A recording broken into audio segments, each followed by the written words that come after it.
Someone's going to die tonight. It might be me, Ronnie Tate, or it might not. It doesn't matter anymore since my sister, she's gone. Can you be gone if you're still around, but changed? Look, either way, this isn't going to end pretty, and I'm going to have to clear out for a while. So here I am typing. I don't even like computers, but this note is because Mom and Dad aren't around. Still searching the harbor, and they deserve to know why. Like, either why am I going to be splashed all over every front page, teenage delinquent arrested for geriatric murder, or why they're going to find me floating face down off the pier, right by Jolly Jack's arcade, getting my face being pulled apart by all the ring-billed gulls and eels. Unless that man does the same to me, what he did to... No! I'm not going to go the gross way my sister went, or maybe went. I don't even know if that last Snapchat she sent me was even her. And not some sick prank by that guy, but maybe, if the message was true, if the sister I love has been changed. Okay, back up. Here's how it is. I'm not your average 19-year-old guy, never have been, and my family is hardly a normal family either. It's all because of Monique, my little sister and favorite human. She's unique with her super long bright orange pigtails and that sailor outfit she loves. She sees the world very, very differently from any other 15-year-old through those big hazel eyes. We've pretty much had to stay at home and make sure her uniqueness doesn't land her in some kind of trouble. Her state of mind, she can get pretty excitable sometimes. It's a handful. I've always stayed at home to help out with her, and it's usually so much fun, or it was. She was such a cute quirk of nature until 2 days ago. God, has it really only been 2 days? Was it really only 2 days ago that I still had to go and check on her every hour? Was it that recently that she'd run into my room while I slept and jump on my stomach, squealing that the big cargo ships were coming in and we had to go and see them now? And could it really only be then that she last stole my computer and forced me to watch all that nautical anime she's obsessed with, and I pretend to hate our special quality time? Okay, that was our special time together, except for every Saturday. That's when, if her mental state was okay, we'd go play corny games at that arcade Jolly Jack's. Folks have been saying Monique must have fallen off the pier by the arcade, especially if she got out of the house unsupervised. She's obsessed with the sea and sailors and gulls and all that stuff, like she wore that sailor outfit for how long? And folks keep telling me how the tides get super strong at this time of month. Like, I don't know that already. If Monique fell in, she wouldn't stand a chance. But like, this is a fishing town. Someone should have trawled up a body by now, right? Okay, to be fair, those folks are almost right. Almost. They're on the right track with the pier and the arcade. But 90% of them haven't set foot in that hellhole in years, not since they were kids, and my God does it show. That place has survived way, way longer than it should have. Surely me and Monique's Saturday tradition wasn't enough to keep it running. Surely that leathery old guy who works the front desk and props himself up against the automatons needs a few more customers than just us. Ugh, I never liked how that guy stared at us. The thing is, Monique loved those pinball machines and the flashing lights and the smell of way too much stale popcorn almost as much as she loves her anime. But there was this thing about the arcade, a centerpiece if you like, that, well, she was obsessed with it. Obsession is the only word for this.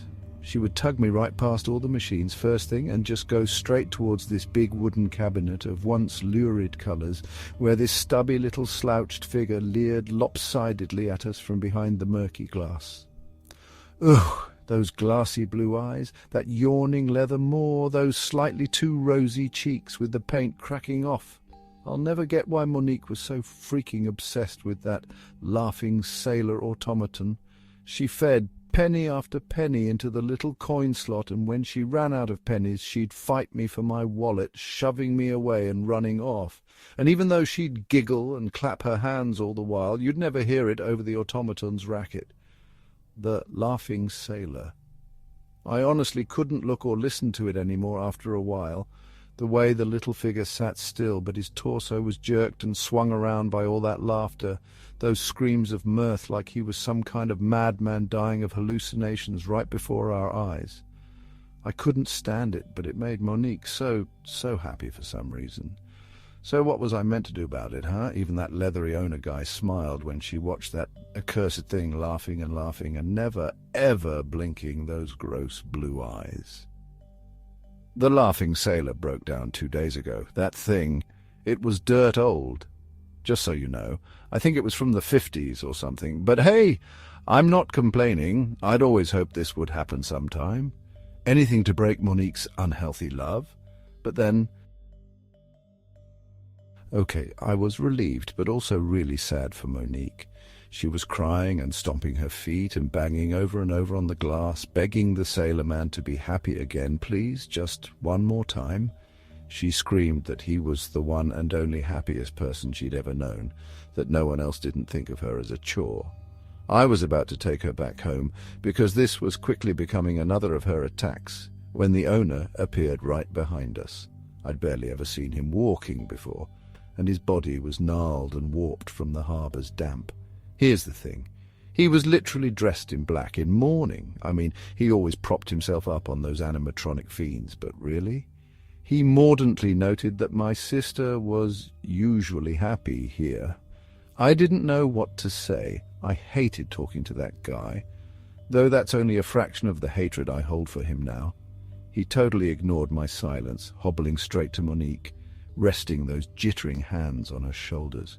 If nothing had happened, I'd probably have forgotten what he told her. I'd just shrug it off, punch his creepy face, and drag Monique the hell out of there. Like, he's definitely a creepy old man. But nope. What he said to her, the things he said, and the photo Monique just sent me. The old guy said, he just needs a little love and maintenance, little lady. He just needs... Well, he could use a happy heart and mind like yours too. That's when I barged in. Hey, cut it out! I whacked his hands off her shoulders. You'd better believe that we bolted the hell out of that arcade. Something about the way that guy had touched her and talked to her. It made me want to bolt every door and window in the house the second we stumbled through the door. Hell, I'd probably have carried a gun around if I had one. I wanted to pace the hallways all night, always watching, in case. Well, it was ridiculous to think that an old cripple like that guy would be able to get up the hill to our house. Maybe I should have worried more about what Monique would do. She was super quiet that night at dinner, like she just stared at the untouched plate of her favorite dinner. Not so much sad anymore as deeply thoughtful. Mum and Dad asked her over and over if she was okay and how her day had gone and all that, but she wouldn't answer except for rocking back and forth. I stepped in there. I said she should probably have an early night because, yeah, I made up some kind of excuse. Something about that creepy laughing sailor just seemed unspeakable, okay? I tried not to think about it too much as I tucked Monique in. Even though she's 15, she adores that I still do that for her. I always have, and I never will again. The last thing we talked about was how to make the sailor man happy again. That night she left the house on her own. Like I said earlier, I fully get that no one knows where she's gone and that they probably never will. I also understand how thankful I should be for the hundreds of people who are still joining Mum and Dad in wandering the piers and warehouses and wharfs calling her name. I never joined in because I was. I was shattered. I loved Monique. I protected Monique. I was her best friend, not just a brother. I mean, I gave up most of my life to help her out, and fate still tore her away from me? How could I not be kind of catatonic? The thing that jerked me out of this, it was a Snapchat message that came through this evening, an actual message from dear Monique. I was almost sick with excitement and worry and like everything, but then I looked at what she'd sent. I say she... But it couldn't be her. It couldn't, because when I looked closer at that grainy image, I dropped my phone. I fell to my knees. I retched, disgusted, appalled.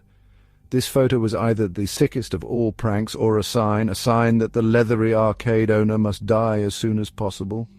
That's just how it is now. It's going to be me or him. He must be stopped. He has to die before that laughing sailor of his breaks down again. He cannot replace that thing again. Look, just so you know, I'm going to deal in hypotheticals now. Though even hypothetically, the facts just seem totally insane, sick and insane. I don't want to believe it, I really don't. But the photo, if it's real. The photo showed that hideously jolly face, contorted with that disturbing laughter. The laughing sailor, ugh, what the hell? The room reflected in the glass looked very, very like Jolly Jack's arcade, but this sailor was somehow different from the one me and my sister knew so well. Something was wrong, really wrong. The face was a different shape, a finer shape, almost like. And that's when my heart lurched up into my mouth. No, the eyes, the laughing sailor's glassy blue eyes, they were gone, but he wasn't eyeless, nothing so logical as that. Instead, oh God, his eyes were now big, bright and hazel. I barely even absorbed that one little two-word message typed out onto the photo. Laughing again.